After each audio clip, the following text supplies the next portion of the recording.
साहब मैं आपसे पूछना चाह रहा हूँ कि हमें ये बताया गया था, आइन में भी है कि आप जजेस का कॉन्डक्ट नहीं डिस्कस किया जा सकता है, पार्लियामेंट के पास बहुत ज़्यादा इख्तियारात हैं, बहुत ज़्यादा प्रिविलेजेस हैं, मगर कॉन्डक्ट नहीं डिस्कस किया जाता। और हमने देखा है कि स्पीकर या चेयरमैन जो होते हैं सेनेट के, वो अक्सर चेयरपर्सन जो हैं वो रोक देते हैं कि ये कंडक्ट ना करें। मगर आज तो मुझे तो वो सारा कॉन्डक्ट पे ही नज़र आई, काफ़ी सारी बहस। तो आपके ख्याल में ये अब चूंकि सुप्रीम कोर्ट ने नेक्स्ट लेवल है कि चीफ जस्टिस साहब ने जो 3 मेंबर का बेंच बताया है, तो उन्होंने कंटेम्प्ट ऑफ कोर्ट का नोटिस इशू कर दिया है। वो एक नेक्स्ट स्टेप होता है कि वो कुछ समझते हैं कि इसको जांचने की ज़रूरत है, उसके बावजूद ये इतनी डबल डाउन करके ये कुछ आज हुआ। तो आपके ख्याल में क्या पहलू ऐसे हो सकते हैं तौहीन अदालत के, जो कि ये तकरीरों में जो पहले प्रेस कॉन्फ्रेंस हुई या आज जो, हालांकि प्रोटेक्शन है पार्लियामान को, क्या ऐसे पहलू हैं जिस पे ऊपर अदालत नोटिस ले सकती है? जी आमिर साहब, हम देख रहे हैं कि फैसल वाडा जो है बड़े कॉन्फिडेंट है। हालांकि शोकाज जारी हुआ है और शोकाज में चीफ जस्टिस साहब ने ये लिखा है आर्डर में कि बादियों नज़र में जो है वो ये कंटेम्प्ट हुई है। अब उसके बाद भी ये इतना एतमाद जो है इसकी कोई समझ नहीं आ रही। इसमें कोई शक नहीं कि गुज़िश्ता 6 महीनों में मौजूदा चीफ जस्टिस और जो मौजूदा एग्जेक्टिव है एक पेज पे ही रही है। लेकिन अब क्या फैसल वाडा साहब के मामले में भी एक पेज होगा, ये बड़ा इंटरेस्टिंग, ये 5 तारीख पता चल जाएगा। बज़ाहिर ये लग रहा है कि फैसल वाडा साहब जो है वो सूरत हाल को अंडर एस्टिमेट कर रहे हैं। ये हर दफ़ा जो अदालतों का एक अपना पैरामीटर होता है। कभी अगर आपने देखा होगा जब तलाल चौधरी, निहाल हाशमी और दनियाल अजीज़, खासकर दनियाल और जो तलाल का मामला था, उसमें कोई ऐसा कोई इतनी ज़्यादा वो बात भी नहीं थी, लेकिन तौहीन अदालत में उनको सज़ा हुई, 5 साल के लिए डिस्क्वालीफाई हो गए।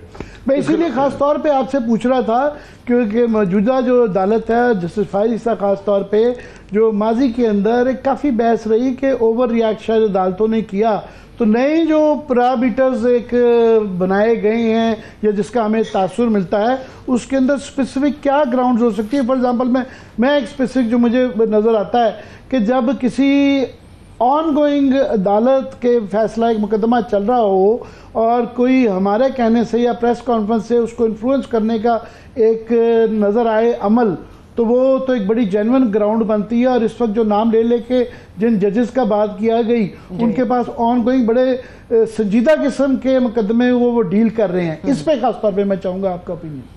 मेरा ख्याल है कि इनका जो मामला है, ये इनकी जो ट्यून थी, बातें भी, वो पगड़ियों वाली जो बात की, वो एक थ्रेटनिंग थी, एक थ्रेट किया गया, इंटिमिडेशन दी गई। और यही उस पर रिएक्शन जब जज सत्तर मिनल्ला साहब का अटॉर्नी जनरल साहब को कहा, जब मुखातिब होकर कहा कि क्या आप हमें प्रॉक्सी से जरिए डराएं धमकाएंगे, तो वो जो डराना धमकाना है वो असल चीज़ है कि आप एक धमकी दे रहे हैं जज को। तो ये एक बड़ी सीरियस किस्म की कंटेम्प्ट है जब अब धमकी का बात आती है। तो उसके में बज़ाहिर ये लग रहा है कि ये जो जजेस हैं, ये कभी भी तौहीन अदालत की कार्रवाई इन्होंने सच नहीं की। अब अमूमन जो है जस्टिस काजी फैसा भी कहते हैं कि मेरी ज़ात पे बहुत ज़्यादा तनकीद हुई, मैंने कुछ नहीं किया।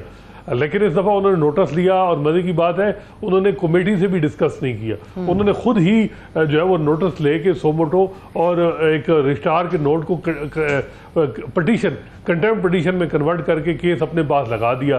तो उस पर मिसरा सिक है, क्योंकि जस्टिस काजी फैसा क्या अब इस मामले में किस तरफ लेके जा रहे हैं। बज़ाहिर तो ये लग रहा है कि कंटेम्प्ट के बाद एक दूसरी तरफ जो है वो ट्यून और सख्त हो गई है, तो और शकूक व शुबहात बढ़ रहे हैं कि ये क्या, कौन सा नोटिस जिसकी बुनियाद पे इतना ज़्यादा एतमाद आ गया है वाडा साहब को। तो ये एक चीज़ है। बज़ाहिर ये लग रहा है कि ये इसी तरह का टैक्टिक्स यूज़ किए गए जब उमर अता बंदयाल पंजाब असम्बली और KP असम्बली के इलेक्शन करवाना चाह रहे थे, तो वो टैक्टिक्स कामयाब हुई, वो जजेस थोड़ा बैकफुट पे चले गए। अब यहाँ ये जो जजेस हैं, मेरा ख्याल है कि इनको ये गलत तरीके से इसको डील किया जा रहा है। ये जजेस नहीं हटेंगे जो इन्होंने फैसले करने। और ये अगर आप मेन मकसद क्या है इस वक्त, जो मेन इशू है वो है कि PTI के केसेस हैं इस्लामाबाद हाई कोर्ट में, सुप्रीम कोर्ट में, उनके हवाले से जो है वो अदलिया कोई छेड़छाड़ ना करे। उनको कोई रिलीफ ना दे। तो ये जहाँ तक जैसे बाबर सत्तार का मामला है, वो तो इस मामले को नहीं पीछे हटेंगे, वो बल्कि ज्यादा आगे जाएंगे।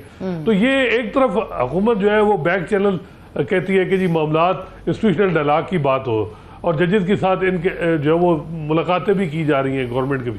दूसरी तरफ जो है वो उनको टारगेट भी करवाया जा रहा है। ये कैरेट एंड स्टिक की जो पॉलिसी है, ये बल्कि नुकसान होगी हुकूमत की। हुकूमत जो है वो अंदर से जब जजेस से मुलाकातें इनके लोग करते हैं तो वो ये कहते हैं जी कि नहीं अब बस जो है वो चीज़ों को ख़त्म और आगे चला जाए। उसरात बड़ी अच्छी है, बुजुर्ग ने एक बात, एक ऑब्जर्वेशन दी कि आखिर ये जस्टिस अतर मिल्ला ने, बाबर सत्तार साहब ने और मोहसिन कियानी जज साहब ने, इन्होंने कहा क्या था जो अभी तक जो स्पेसिफिक ऑपरेटिव पार्ट जो इल्ज़ामात का है उसके अंदर जो जस्टिस बाबर सत्तार का जो ग्रीन कार्ड का जो हवाला है उसकी कोई लीगल हैसियत नहीं है कि जज के लिए वो डिस्क्वालिफिकेशन या क्वालिफिकेशन की वो नहीं है। उस तरह ही वो एक जो लेटर बार बार कियानी साहब के हवाले से दिखाया जाता है वो कहीं किसी ने देखा नहीं है, वो अदालत में पेश नहीं किया गया, तो वो उसकी कंटेंट नहीं पता, वो सिर्फ बता दिया जाता है। तो ये आपको इसमें स्पेसिफिक क्या नज़र आती है कि जो ग्राउंड्स हैं जो कि जिसके ऊपर ये इतना रिएक्शन है? असनाद आपसे कोई ग्राउंड नहीं है, कोई सिर्फ ये मामला है कि जो केसेस हैं पॉलिटिकल नेचर के, उनमें जो है वो अदालतें बिल्कुल खामोश हो जाएं। जो भी इस वक्त रियासत का, हुकूमत का, पीटीआई के हवाले से जो भी प्लान है उसमें कोई हडल अदालत ना बने।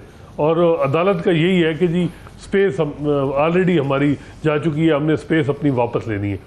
यही जैसे अतर मिनल्ला जब इन्होंने एवन फील्ड में नवाज शरीफ और मरीम नवाज को ज़मानत दी और उस वक्त मुश्किल टाइम था, उस वक्त की हुकूमत पीटीआई की और जजेस एक पेज पे थे जो सुप्रीम कोर्ट के, उसके बाद जो नवाज शरीफ को जो बैरून मुल्क भेजा, हफ्ते वाले दिन अदालत जैसे अतर मिनल्ला ने खोली। जो जैसे बाबर सत्तार है ये तो विक्टिम रहे हैं पीटीआई के, अब इनका ये बैकग्राउंड है, कोई इनके, मैं तो हैरान हूँ सियासी जमातों पे, खासकर नून लीग पे जो इन जजेस पे तनकीद कर रहे हैं, कोई सिर्फ ये है कि जी जो है वो सिर्फ कि जी ताकि जो हमें कुछ लोग जो है खुश हो जाएं इस वजह से, अदरवाइज जब ऑफ द रिकॉर्ड बात की जाए तो वो भी ये समझते हैं कि भाई जो है वो ये जजेस वो डिफरेंट हैं, ये हर एक ने इनसे रिलीफ ली है। इन पे एक ही मसला होता है कि हमारे मुखालिफ को आपने रिलीफ क्यों दिया, ये नहीं होता कि हमें क्यों नहीं दिया, ये होता है कि आपने मुखालिफ को क्यों रिलीफ दे रहे।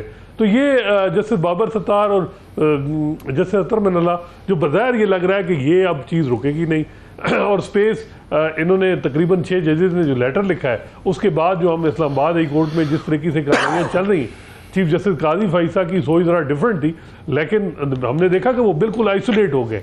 उनको पूरे जो है वो सुप्रीम कोर्ट में जैसे देखा है हमने सो मोटो केस में, उनका जो पॉइंट ऑफ व्यू था उसको कोई इंडोर्स नहीं कर रहा था। अब बज़ाहिर वो भी इन चीज़ों को देख रहे हैं और उन्होंने ये कंटेम्प्ट नोटिस पे जो है वो जारी किया है।